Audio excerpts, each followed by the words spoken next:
You might be wondering, what can a 400-year-old play really teach us about modern politics? Well, as it turns out, a whole lot. William Shakespeare wasn't just writing drama, you know? He was basically creating a masterclass in political strategy, in ambition, and in the psychology of power that feels more relevant right now than ever before. So let's dive in and explore how his timeless tragedies break down the mechanics of power and persuasion that are still shaping our world today. So I want you to hold on to this question, because today we're going to explore Shakespeare's answer through two of his absolute most famous tragedies. We're going to see how that hunger for power really begins, and how words can be weaponized to win over the hearts and minds of people, for better or, let's be honest, more often, for worse. First up, let's take a look at that internal spark, the thing that ignites the whole quest for power in the first place, pure, unfiltered ambition. And for that, our case study is one of the most infamous characters ever written, Macbeth. So believe it or not, it all kicks off with a prophecy. See, Macbeth doesn't start out as a villain, not at all. He's a loyal, noble warrior, a total hero in service to his king. But then this supernatural prophecy, this tiny little seed of an idea, gets planted in his head. And when his equally ambitious wife starts watering it with encouragement, well, it starts to grow into this dark, all-consuming obsession. And wow, does this show just how fast ambition can curdle into tyranny. Just look at this timeline. In Act 1, he's a hero who hears a prophecy. By Act 2, he's already murdered his king. Then in Act 3, his paranoia completely takes over and he's murdering his friends. And by the end, his ambition has led him straight to madness, the total destruction of his kingdom, and his own death. It's a shockingly fast rise and an even faster fall. Okay, so if ambition is the engine of power, what's the fuel, right? How is power actually won in the public square? For that answer, we're going to turn to the political crisis in ancient Rome in Shakespeare's Julius Caesar for an absolute masterclass in the art of persuasion. So, after Caesar is assassinated, two men step up to try and win over the Roman public. In one corner, you have Brutus. He's the logician. He makes his case with a cool, rational appeal to logic, to logos. And in the other corner, you've got Mark Antony, the showman. He couldn't care less about logic. He goes straight for the heart, using performance, spectacle, and pure emotion, pathos. You see, Brutus's whole argument is basically a philosophical defense. He presents himself as this principled patriot who had to make a really difficult but necessary choice for the good of the Republic. He truly believes that his reputation for being honorable, combined with a perfectly logical argument, is going to be enough to win everybody over. He trusts the people to be rational.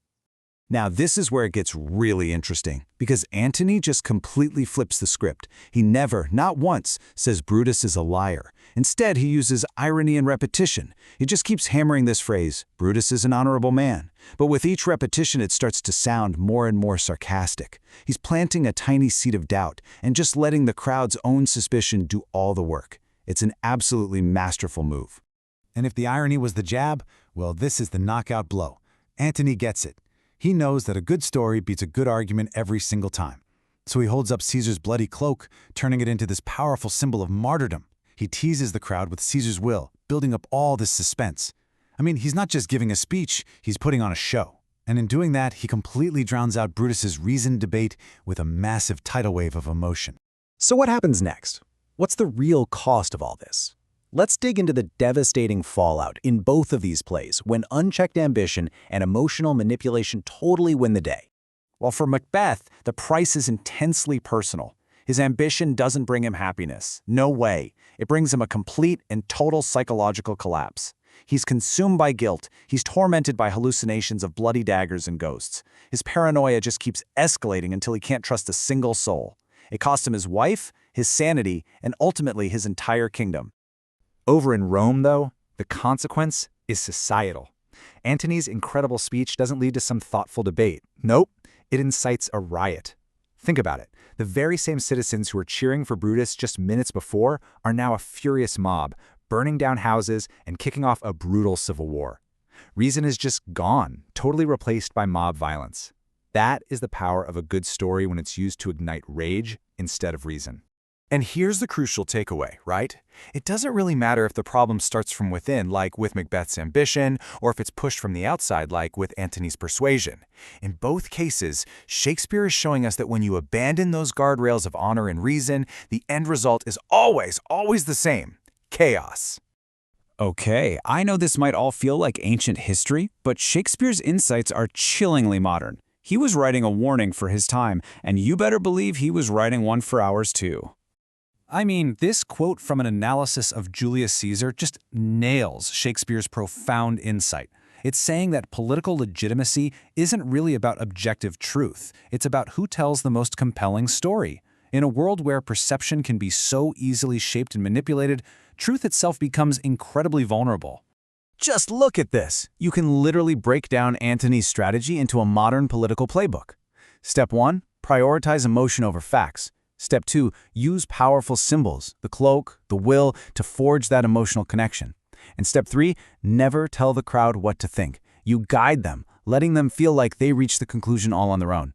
This is the very core of populist rhetoric, and it's just as effective today as it was in ancient Rome. And that brings us right here, to today. The Roman Forum is now our social media feeds, right? Where emotional, viral narratives spread like wildfire, and they often leave facts choking in the dust. Political debate can feel a lot more like spectacle than a real discussion of policy. And what's the result? Public trust in the very institutions that rely on reasoned debate starts to erode. Shakespeare saw it all coming. So that brings us full circle, right back to that question we started with, but now it has a new, much more urgent edge. Shakespeare's plays force us to ask, if public opinion can be so easily swayed by a powerful story, what happens to the truth? In a world of nonstop spectacle, misinformation, and algorithm-driven narratives, is truth still, well, truth? Or has it just become whatever story wins? That's something to think about.